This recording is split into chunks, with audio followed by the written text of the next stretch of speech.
मैं अपने YouTube channel next target exam में आप सभी लोगों का हार्दिक स्वागत करता हूं। आज हम लोग कंप्यूटर सामान्य ज्ञान से बनने वाले वन लाइनर प्रश्न और ऑब्जेक्टिव प्रश्नों को अध्ययन करने वाले हैं, तो हमारे वीडियो के साथ अंत तक बने रहिए। चलिए स्टार्ट करते हैं। सबसे पहले जान लेते हैं कंप्यूटर क्या होता है। कंप्यूटर एक इलेक्ट्रॉनिक मशीन होता है जो कम से कम में समय में अधिक से अधिक गणनाएं कर सकता है। ठीक है।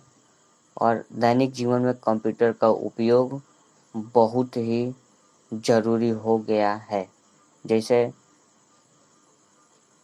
रेलवे टिकट में, गेम खेलने में, कैलकुलेट करने में आदि तमाम छोटी बड़ी समस्याओं या गणनाओं को एकत्र करने में कंप्यूटर बहुत ही उपयोगी सिद्ध हो रहा है हमारे लिए।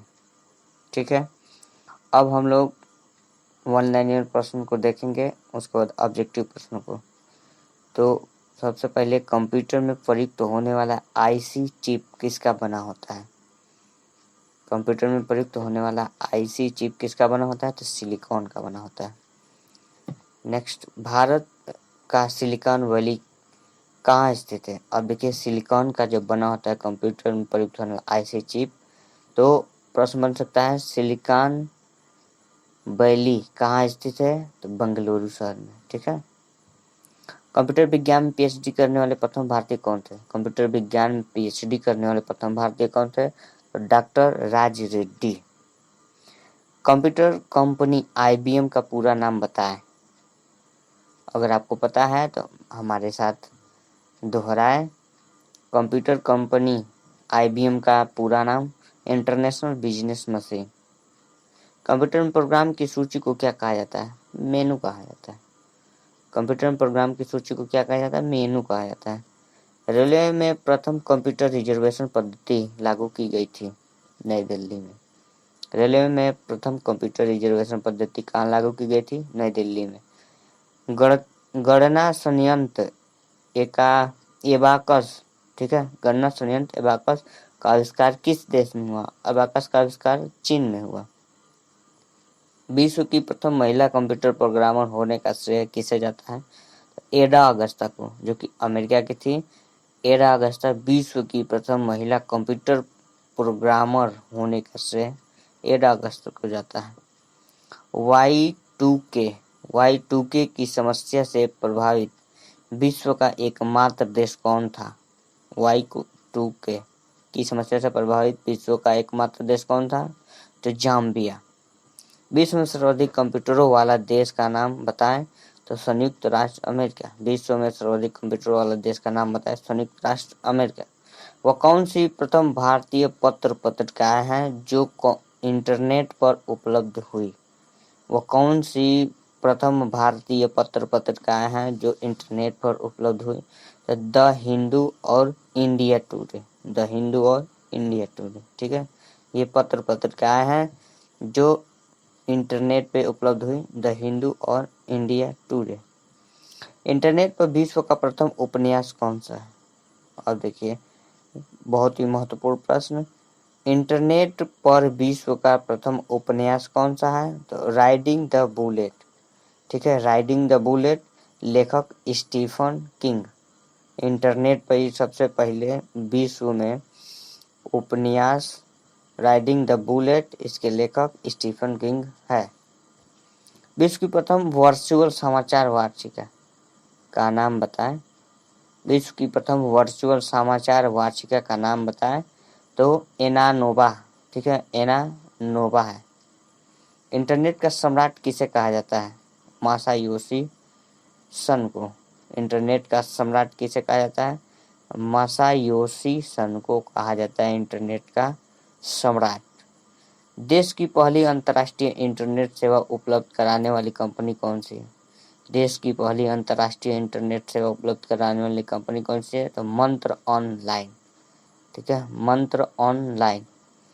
इंटरनेट पर जनगणना करने वाला विश्व का पहला देश कौन सा है? सिंगापुर। इंटरनेट पर जनगणना करने वाला विश्व का प्रथम देश कौन सा है? तो सिंगापुर। विश्व में सबसे कम उम्र के वेब डिजाइनर होने का गौरव किसे प्राप्त किया? अजय पुरी ने। ठीक है, विश्व में सबसे कम उम्र के वेब डिजाइनर होने का गौरव किसने प्राप्त किया? तो अजय पुरी। परमपद्य भारत का सर्वाधिक शक्तिशाली सुपर कंप्यूटर है। इस कंप्यूटर का विकास किसके द्वारा किया गया है? पुणे स्थित centre for development of advance computing यानी सीडेक। सीडेक बोले तो पुणे स्थित centre for development of advance computing. Computer में किसी शब्द की लंबाई किससे नापी जाती है? कंप्यूटर में किसी शब्द की लंबाई किससे नापी जाती है? तो बिट से नापी जाती है। ठीक है। सूचना राजपथ किसे कहते हैं? इंटरनेट को कहते हैं। सूचना राजपथ किसे कहते हैं? इंटरनेट को कहते हैं। इंटरनेट के आविष्कारक कौन माने जाते हैं? इंटरनेट के आविष्कारक कौन माने जाते हैं? तो डॉक्टर विंट सर्फ। इंटरनेट के आविष्कारक डॉक्टर विन सर्फ। ठीक है। विश्व कंप्यूटर साक्षरता दिवस कब मनाया जाता है? 2 दिसंबर को मनाया जाता है। विश्व कंप्यूटर साक्षरता दिवस कब मनाया जाता है? 2 दिसंबर। भारत में इंटरनेट उपभोक्ताओं की सर्वाधिक संख्या किस राज्य में? महाराष्ट्र में। भारत में इंटरनेट उपभोक्ताओं की सर्वाधिक संख्या किस राज्य में स्थित है? तो महाराष्ट्र में। कंप्यूटर का हिंदी नाम क्या है? कंप्यूटर का हिंदी नाम क्या है? तो अभिकलित अथवा संगणक। कंप्यूटर का हिंदी नाम क्या है? संगणक या अभिकलित। कंप्यूटर का पिता किसे कहा जाता है? तो चार्ल्स बेबेज को कहा जाता है। विश्व के प्रथम इलेक्ट्रॉनिक डिजिटल कंप्यूटर का नाम क्या है? तो एनिएक। विश्व के प्रथम इलेक्ट्रॉनिक डिजिटल कंप्यूटर कौन था? एनिएक। भारत में निर्मित पहला कंप्यूटर का क्या नाम है? सिद्धार्थ। भारत में निर्मित प्रथम कंप्यूटर का नाम सिद्धार्थ। भारत में पहला कंप्यूटर किस कंपनी ने बनाया? Electronic corporation of India. Electronic corporation of India ने भारत में पहला कंप्यूटर बनाया। कंप्यूटर के इतिहास में प्रथम प्रोग्रामर किसे माना जाता है? कंप्यूटर के इतिहास में पहला प्रोग्रामर किसे माना जाता है? तो लेडी एडा लवरेस को। लेडी एडा लवरेस को। इंटरनेट का जनक किसे माना जाता है? तो विट्सर को। ठीक है, विट्सर। प्रथम विद्युत कंप्यूटर का नाम था मार्क 1। विद्युत कंप्यूटर का नाम कौन था? प्रथम मार्क 1। HTML का पूरा नाम hyper text markup language. HTML का पूरा नाम hyper text markup language. URL का URL किसका संक्षिप्त रूप है? URL किसका संक्षिप्त रूप है? Uniform resource locator. Uniform resource locator. प्रथम कंप्यूटर गेम कौन सा था? प्रथम कंप्यूटर गेम कौन सा था? तो स्पेस वार। Programmer Steve Russell. प्रथम कंप्यूटर गेम कौन सा था? तो स्पेस वार। Programmer Steve Russell. सर्वाधिक प्रचलित ऑपरेटिंग सिस्टम विंडोज सबसे पहले कब लॉन्च किया गया था? तो 10 नवंबर 1983 को। सर्वाधिक प्रचलित ऑपरेटिंग सिस्टम विंडोज सबसे पहले कब लॉन्च किया गया था? 10 नवंबर 1983। जाने माने सर्च इंजन याहू के संस्थापक कौन थे? डेविड फिलो और जेरी यंग। ठीक है, याहू के संस्थापक डेविड फिलो और जेरी यंग। अब हम लोग ऑब्जेक्टिव प्रश्नों को अध्ययन करेंगे। कंप्यूटर का मौलिक नाम क्या है? कंप्यूटर का मौलिक नाम क्या है? तो ऑप्शन ए प्रोग्राम का कार्यान्वयन यानी एक्सक्यूशन। कंप्यूटर का प्रोग्राम का कार्यान्वयन या एक्सक्यूशन। कंप्यूटर का मौलिक काम प्रोग्राम का कार्यान्वयन। एक निश्चित काम को पूरा करने के लिए दिए गए निर्देशों के सिलसिले को कहते हैं। निश्चित काम को पूरा करने के लिए दिए गए निर्देशों के सिलसिले को क्या कहते हैं? ऑप्शन सी प्रोग्राम कहते हैं। एक कैरेक्टर को दर्शाने के लिए कंप्यूटर कितने बिट प्रयोग करता है? एक कैरेक्टर को दर्शाने के लिए कंप्यूटर कितने बिट प्रयोग करता है? तो ऑप्शन डी 8 बिट। ठीक है, 8 बिट दर्शाता है। 0 और 1 को क्या कहा जाता है? ठीक है, 0 और 1 को क्या कहा जाता है? तो ऑप्शन ए दशमिक अंक या बिट कहते हैं। 0 और 1 को क्या कहते हैं? दशमिक अंक या बिट कहते हैं। कितने बिट मिलकर एक बाइट बनते हैं? कितने बिट मिलकर एक बाइट बनते हैं? तो ऑप्शन डी 8। ठीक है, 8 बिट मिलकर एक बाइट बनते हैं। ASCII किसका संक्षिप्त रूप है? ASCII किसका संक्षिप्त रूप है? तो option A American standard code for information interchange. American standard code for information interchange. आंकिक और तार्किक पदों को अभिव्यक्त करने वाली प्रक्रियाओं को नियंत्रित करने या गणना करने वाले एक स्वचालित इलेक्ट्रॉनिक उपकरण को क्या कहते हैं? तो ऑप्शन डी कंप्यूटर कहते हैं। आंकिक और तार्किक पदों को अभिव्यक्त करने वाली प्रक्रियाओं को नियंत्रित करने या गणना करने वाले एक स्वचालित इलेक्ट्रॉनिक उपकरण को क्या कहते हैं? कंप्यूटर कहते हैं। किन दो संकेतों से डाटा को दर्शाया जाता है? किन दो संकेतों से डाटा को दर्शाया जाता है? तो ऑप्शन ए 0 और 1। कंप्यूटरों में कैरेक्टरों को दर्शाने वाला सबसे आम कोड क्या है? कंप्यूटरों और कैरेक्टरों को कैरेक्टरों को दर्शाने वाला सबसे आम कोड क्या है? तो ऑप्शन ए ASCII यानी American standard code for information interchange. ठीक है। कंप्यूटिंग क्या है? कंप्यूटिंग क्या है? तो ऑप्शन ए कंप्यूटर की मदद से डाटा प्रोसेसिंग का काम कंप्यूटिंग कहलाता है। डाटा प्रोसेसिंग का काम क्या कहलाता है? कंप्यूटिंग। बिट क्या है? बिट कंप्यूटर की सबसे छोटी इकाई है। मौजूदा समय में कंप्यूटर की स्टैंडर्ड इकाई क्या है? मौजूदा समय में कंप्यूटर की सबसे छोटी इकाई बाइट है। ठीक है। आधुनिक डिजिटल कंप्यूटर में डाटा को किस गणितीय पद्धति के अंतर्गत दर्शाया जाता है? तो ऑप्शन बी बाइनरी पद्धति के अंतर्गत दर्शाया जाता है। कंप्यूटर पर अंक, अक्षर व चिन्हों का निर्माण होता है। तो कंप्यूटर पर अंक, अक्षर व चिन्हों का निर्माण होता है। तो ऑप्शन डी ए व बी यानी इलेक्ट्रॉनिक स्विचों द्वारा और चुंबकीय कणों द्वारा।